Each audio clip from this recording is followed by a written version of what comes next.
അപ്പോൾ നമ്മൾ കൂർക്ക മെഴുക്ക് പുരട്ടിക്ക് കൂർക്ക നമ്മൾ വേവിച്ച് വെച്ചിട്ടുണ്ട്.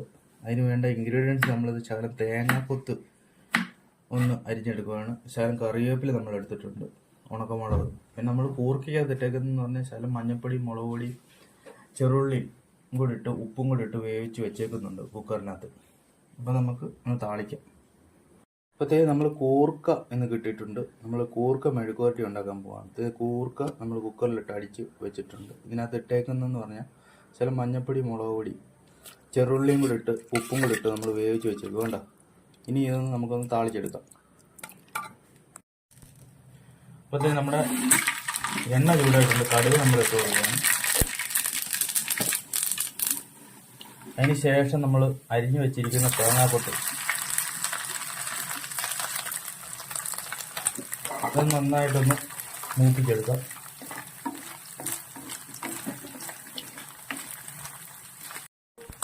ഇതിൻ്റെ കൂടെ തന്നെ നമ്മൾ അല്പം ഉണക്കമുളക് ഒന്ന് ഇട്ട് കൊടുക്കുകയാണ്. നമ്മൾ രണ്ട് കറിവേപ്പില എടുത്തിട്ടുണ്ട്, അതുകൂടെ നമ്മൾ ഇട്ട് കൊടുക്കുക.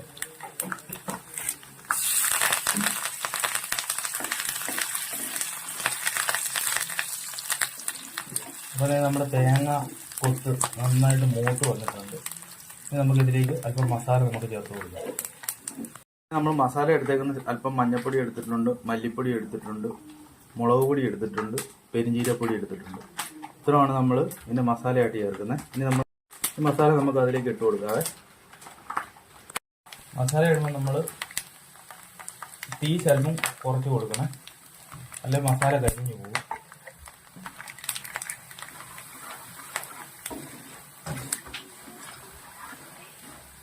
മസാല ഒന്ന് മൂത്ത് കഴിയുമ്പോൾ നമുക്ക് വേവിച്ച് വെച്ചിരിക്കുന്ന കൂർക്ക നമുക്ക് ഇതിലേക്ക് ഇട്ട് കൊടുക്കാം.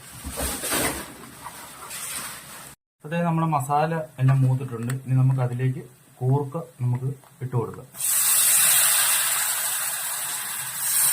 കൂർക്ക നമ്മൾ കുക്കറിനകത്തിട്ട് 2 അടി അടിച്ച് വെച്ചേക്കുവാണ്, ഒത്തിരി വേണ്ട.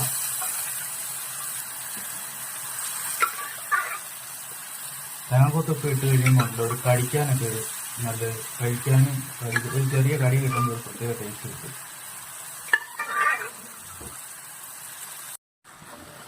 അപ്പോൾ കണ്ട നമ്മുടെ കൂർക്ക മെഴുക്ക് പുരട്ടി നല്ല അടിപൊളിയായിട്ട് ഇവിടെ റെഡി ആയിട്ടുണ്ട്. എല്ലാവരും ഇങ്ങനെ ഒന്ന് ട്രൈ ചെയ്ത് നോക്കണം. സിമ്പിളായിട്ട് കൂർക്ക നമുക്ക് ഇങ്ങനെ ചെയ്യാം. ഇറച്ചിക്കറി വെക്കുന്ന കണക്ക് അടിപൊളിയായിട്ട് ചെയ്യാം കേട്ടോ. അത്രയും നല്ല മസാലയൊക്കെ പിടിച്ചിട്ടുണ്ട്. അപ്പോൾ പിന്നെ കാണാം. Bye bye.